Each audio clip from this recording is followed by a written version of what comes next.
बिस्मिल्लाहिर्रहमानिर्रहीम। नमाज जुम्मा का वक्त होता है, सेनेट का इजलास चल रहा है, सिर्फ 14 मेंबरान मौजूद है। एक ऐसी करारदाद पेश होती है कि जो मुल्क के अंदर एक नई बहस छेड़ देती है। करारदाद इस मुताल्लिक है कि 8 फरवरी को इलेक्शन ना करवाए जाए। जवाब ये दिया जाता है कि मुल्क के अंदर अमनो अमान की सूरत हाल ठीक नहीं है। जवाब ये दिया जाता है कि मुल्क के अंदर सर्दी की शदीद लहर होगी। हालांकि इससे पहले माजी में हमने देखा कि आम इंतखाबात से पहले खूनरेजी भी हुई। 2008 के इंतखाबात में अब तक भूला नहीं हूँ कि जब मोहतरमा बेनज़ीर भुट्टो को रावलपिंडी के अंदर शहीद कर दिया गया। एक मुल्क के अंदर एक बहुत बड़ा तूफान सामने आया। इलेक्शन उसके बावजूद भी इल्तवा का शिकार ज़रूर हुए, लेकिन चंद माह की मुद्दत के बाद दोबारा से हुए, ठीक से हुए, और हमने देखा कि उसके अंदर इंतखाबी मुहिम चलाने की बहुत सी पार्टियों को इजाज़त नहीं दी गई। तारीख और भी बहुत सारे मामलात बताती है। ऐसा भी बताती है तारीख कि जब मुल्क में सैलाब था उसके बावजूद भी इलेक्शन का इनेकाद हुआ।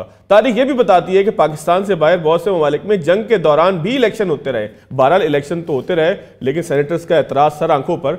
सवाल ये पैदा होता है कि वो सारी पार्टियां किधर थीं कि जो अपने आप को जमहूरियत का चैंपियन कहती हैं, जो अरसे दराज से असम्बलियों के अंदर मौजूद हैं, जो असम्बली की कार्रवाई के हवाले से जानती हैं। मुझे तो एक आम आदमी की हैसियत से पता है कि असम्बली के अंदर किसी करारदाद से पहले उसका एजेंडा फ्लोट किया जाता है, एजेंडा सब मेंबरान तक पहुंचाया जाता है, उनके हवाले किया जाता है, जिसके बाद कोई करारदाद या कोई गुफ्तगू अमल पजीर होती है या सेनेट के अंदर या कौमी असम्बली के अंदर उस गुफ्तगू का आगाज़ किया जाता है। बहरहाल अब लकीर पीट रही हैं जमहूरी पार्टियां, पाकिस्तान पीपल्स पार्टी और नून लीग को लकीर पीट रही हैं, तकारीर कर रही हैं। प्रेस कॉन्फ्रेंस के अंदर जो पीपल्स पार्टी ने इसका इजहार किया।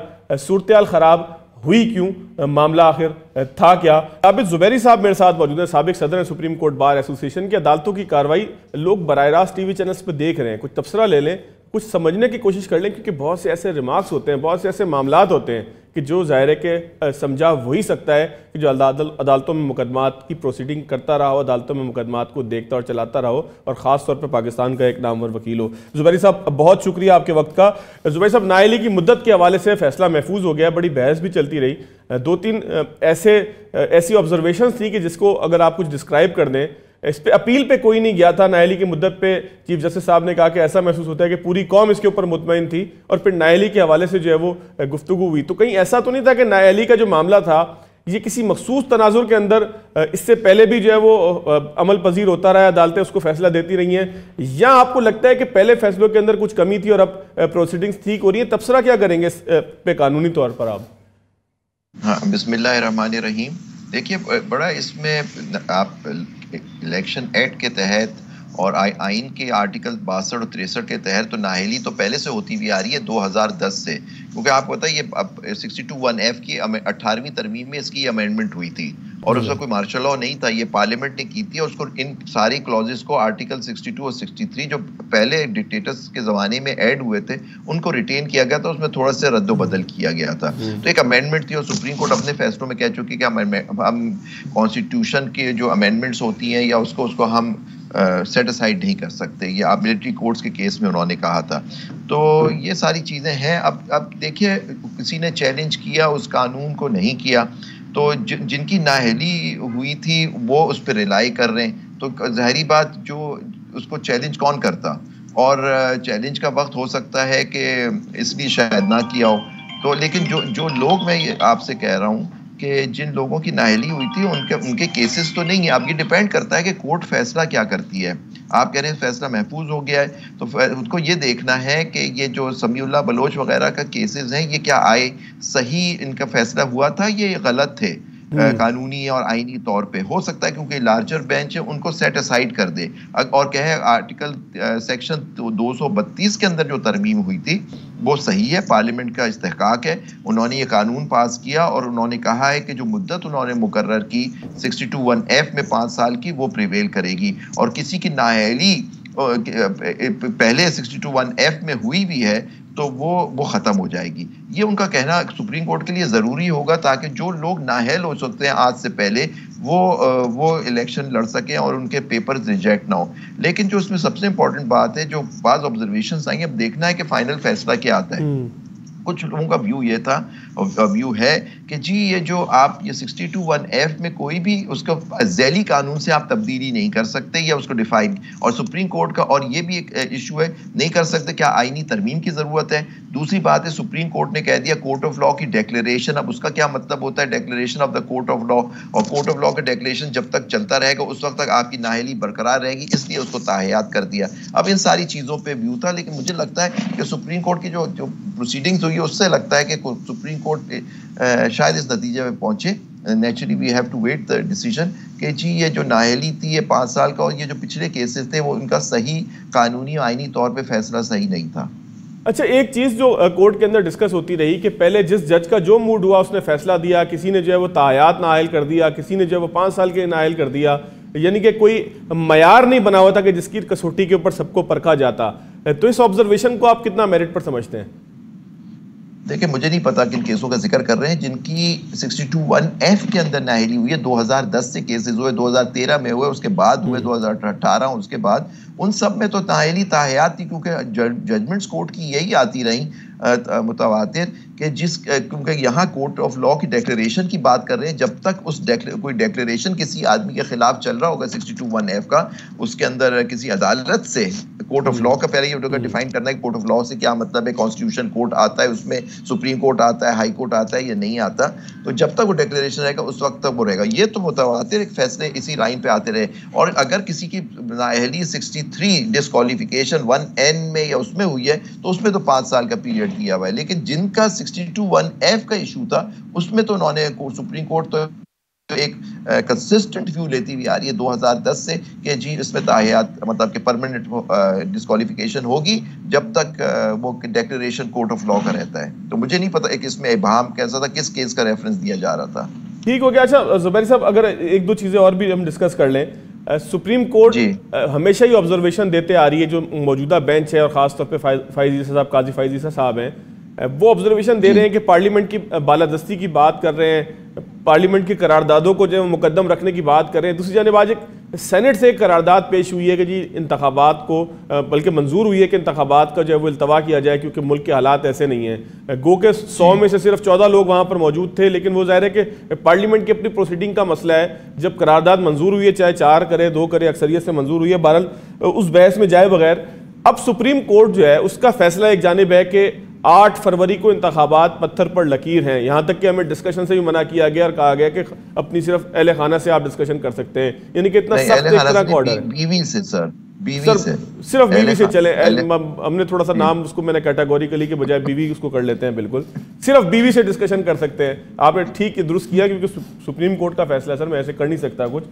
बीवी से अगर सिर्फ बात करने की इजाजत है और वहां पर जो है वो सेनेट में करारदाद पेश हो रही है, तो अब ये जो एक कॉन्फ्लिक्ट पैदा होगा या कॉन्फ्लिक्ट पैदा होने के चांसेस ही नहीं है, सुप्रीम कोर्ट का डिसीजन प्रिवेल करेगा जैसा कि इलेक्शन कमीशन कहते हैं। जरा मुझे समझा दें सर, ये क्या मामला है?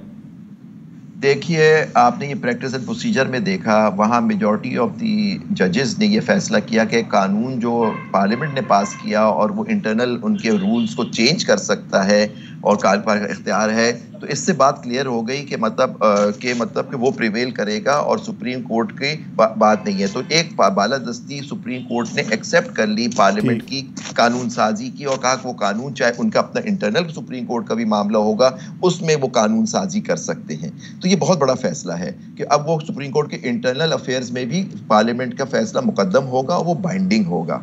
तो अब इसी तनाजुर में आप ये आज देखिए, जो लाइफ टाइम अमेंडमेंट का जो केस, अब लाइफ टाइम बैन का जो केस था, वो भी प्रैक्टिस एंड प्रोसीजर के आने के बाद कानून साजी कर दी गई, सेक्शन 232 ऐड कर दिया गया। तो मैं समझता हूँ कि फिर उसको प्रिवेल करना चाहिए, क्योंकि पार्लियामेंट मुकद्दम है, सुप्रीम। लेकिन सर ये कानून साजी नहीं है सर, नहीं कानून साजी नहीं, मैं कह रहा हूँ, लेकिन आप देखिए रेजोल्यूशन की, ठीक है वो कानून साजी नहीं होती, लेकिन कल की जो ऑब्जर्वेशंस थी कि क्या जो 342 या पूरी पार्लियामेंट के कोई कानून बनाता है, क्या ये 5 या 10 या 17 जजेस जो स्ट्रेंथ है सुप्रीम कोर्ट की या हाई कोर्ट की डिवीजन बेंच जो 2 जजों पे या 1 जज पे मुश्तमिल होती है, वो क्या इस कानून साजी को रद्द कर सकती है, उसको डिक्लेयर कर सकती है कि ये आइन और कानून के आइन से मुतसादिम है? तो अगर अगर उनकी विजडम को हम नहीं कर सकते तो फिर अब एक रेजोल्यूशन आई है, उसकी वैल्यू तो होती है। तो अब वैल्यू में वो रिक्वेस्ट ये कह रहे हैं, एक पार्लियामेंट कह रही है जिसका इलेक्शन होने जा रहा है नेशनल असेंबली का। नेचुरल सेनेट तो इनडायरेक्ट इलेक्शन से इलेक्ट होती है, लेकिन वो पार्लियामेंट का हिस्सा होती है, सदर भी पार्लियामेंट का हिस्सा होता है, हमारा आईन ये कहता है। तो एक उनकी एक बात है, तो उस पर उसको सोचना तो चाहिए कि मतलब कि अगर वो कह रहे हैं तो ये जो इलेक्शन कमीशन पाकिस्तान या वो उस किस तरह से देखेंगे। ठीक हो गया सर, ठीक हो गया, लेकिन उनको रुजू फिर भी यानी कि फैसला आगे अदालत को ही करना है, क्योंकि अदालत ने फैसला एक किया हुआ था। जी, अदालत का फैसला देखिए, हमारी सुप्रीम कोर्ट बाहर की पटिशन थी, हमने ही दाखिल की थी और उसके अंदर फैसला ये आया था कि, और देखिए लेकिन 8 की जो तारीख थी वो सुप्रीम कोर्ट ने नहीं दी थी सर, क्योंकि इलेक्शन, हमारा केस ये था कि नवंबर में इलेक्शन हो चाहिए, 90 डे का पीरियड ब्रीच नहीं होना चाहिए, उसको नहीं, 90 दिन मींस कि 6 नवंबर तक इलेक्शन हो जाने चाहिए थे। तो सुप्रीम कोर्ट ने डायरेक्शन दी, मतलब कहा इलेक्शन कमीशन और सदर मुमलिकत से कि आप बैठ के तारीख दें। तो ये दोनों की मुशावरत से तारीख 8 फरवरी आई थी, जिसमें सुप्रीम कोर्ट ने कहा कि 8 तक तारीख उनकी, हम इसमें इंटरफियर नहीं करती, हमारी जुरिसडिक्शन नहीं है। अब उन्होंने तारीख दे दी, इस दिन इलेक्शन होना चाहिए, वो पत्थर पे लकीर है। नेचुरली ये तो कोर्ट में बात हुई थी, लेकिन ये ऑर्डर का हिस्सा नहीं है, लेकिन नेचुरली सुप्रीम कोर्ट का एक ऑर्डर है, लेकिन तारीख दी थी वो प्रेसिडेंट ने तारीख दी अंडर आर्टिकल 48(5) और उसको तनाजुर में रखते हुए, तो ये तारीख सुप्रीम कोर्ट ने नहीं दी है। तो अगर कोई चीज़ें ऐसी होती हैं जिसकी वजह से इलेक्शन कोई नागुज़ीर कुछ ऐसे वाक़यात हो जाते हैं, और अब senate of Pakistan after all करना हिस्सा है, अगर वो कह रही है कि इलेक्शन नहीं होने चाहिए 8 को, बहुत सारे इश्यूज है सिक्योरिटी का, तो फिर सोचने की बात है, तारीख सुप्रीम कोर्ट ने नहीं दी थी सर। ठीक हो गया सर, ठीक हो गया सर। बल्ले का निशान पाकिस्तान तहरीक इंसाफ से छिन गया। अगर हम ये जायज़ा लें, ठीक है, इस बात को छोड़ दें कि जी इसमें बहुत सारे फैक्टर्स मिल के आ गए, लेकिन पाकिस्तान तहरीक इंसाफ ने भी तो कहीं कोई गलती की होगी ना। उसके बाद फिर लाहौर हाई कोर्ट भी वो पहुंच गए, हालांकि पेशावर से उनको जो है वो स्टे मिला हुआ था, फिर पेशावर का स्टे जो है वो ख़त्म हो गया, अब सुप्रीम कोर्ट के अंदर मौजूद है। इस सारे मामले को अगर एक मुबस्सिर की हैसियत से, कानूनी मुबस्सिर की हैसियत से आप देखें, तो तहरीक इंसाफ की गलतियाँ कहाँ पर दिखती हैं आपको? देखिए, मैं समझता हूँ कि इन्होंने बहुत सारी गलतियाँ की, हर पार्टी करती है, हर आदमी करता है, मैं और आप भी करते हैं गलतियां, लेकिन बाज़ गलतियों की जो आपको कीमत है बड़ी महंगी होती है, चुकानी पड़ती है सर। और इनकी गलतियां तो वहां से हुई, पार्लियामेंट को छोड़ देना, उसमें से अपने आप को रिजाइन कर देना, फिर वापस आना, वो इशू, फिर डिसोल्यूशन ऑफ 2 असेंबलीज जो हुआ खैबर पख्तूनख्वा का, वो ठीक है, सवाबदीद होती है चीफ मिनिस्टर्स की, वो भी इनके लिए महंगा पड़ा।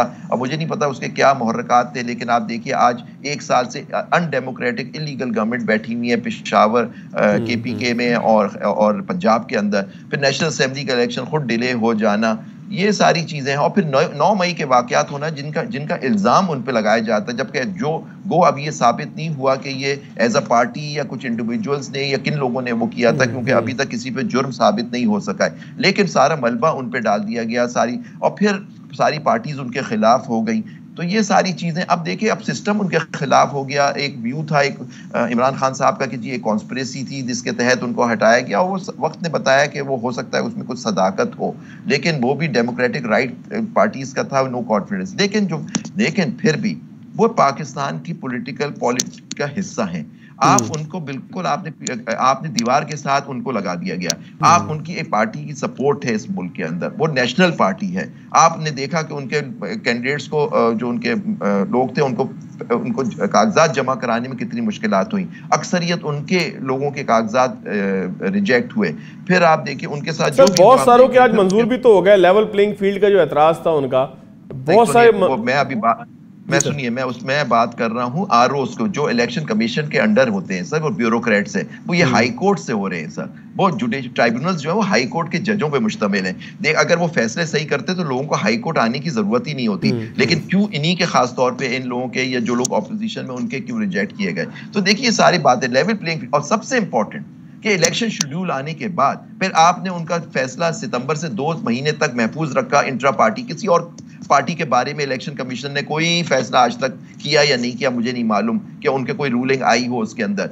फिर आपने नवंबर में दिया जबकि इलेक्शन बिल्कुल सर पे खड़े हुए थे। फिर उनके पार्टी इलेक्शन हुआ, आपने कहा लोग जो उनके मेंबर भी नहीं थे उनकी कंप्लेंट आपने उस पर आपने फैसला सादिर कर दिया कि ये सही नहीं हुआ, और वो भी इलेक्शन शेड्यूल आने के बाद आपने एक उन पर डिसीजन दिया, उनसे बल्ले का निशान चल लिया। तो बेसिकली उनकी हैसियत एज अ पार्टी आपने खत्म कर दी ना। वो रिजर्व सीट्स के लिए अब वो होंगे, ले सकते हैं ना कुछ। अगर कोर्ट रिस्टोर नहीं करती तो बताइए, पॉलिटिकल पार्टी को आपने इलेक्शन के उससे बाहर कर दिया। जो बल्ला जो आपका निशान होता है वो आपकी स्ट्रेंथ होती है, आपकी ताकत होती है। लोग उसको देखते हुए वोट देते हैं, तीर पे वोट करेंगे या फिर उसमें शेयर पे लगाएंगे जो सिंबल्स हैं और पार्टीज के।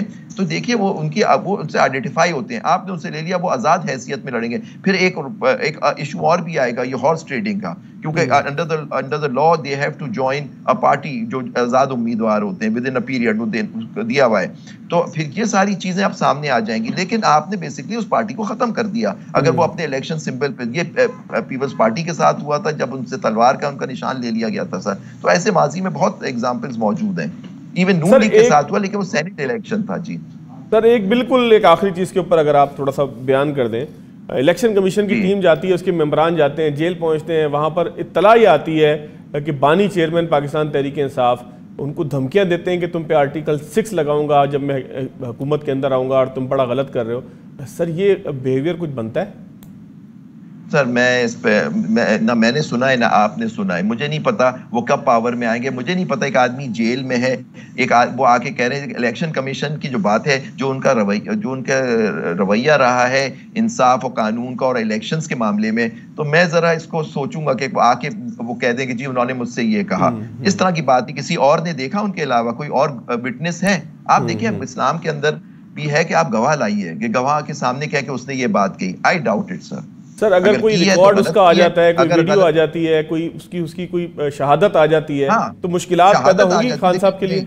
वीडियो ऑडियो की शहादत का एक मेयार है, अगर उस पर वो पूरा उतरते हैं तो ठीक है, वरना इस तरह से नहीं होता सर। अगर ये बात थी तो वहां तो आई एम श्योर वो खुद तो नहीं बना सकते, लेकिन ये लोग जो गए होंगे उसकी जरूर रिकॉर्डिंग कर रहे होंगे। वहां लोग होते हैं जो रिकॉर्डिंग करते हैं, वो दिखा दें लाके। चले, बहुत शुक्रिया आबिद ज़ुबैरी साहब सर, आपके वक्त का। कानूनी मामलात पे बड़ी आपसे रहनुमाई मिली। ब्रेक लेंगे, ब्रेक के बाद आगे की तरफ चलेंगे।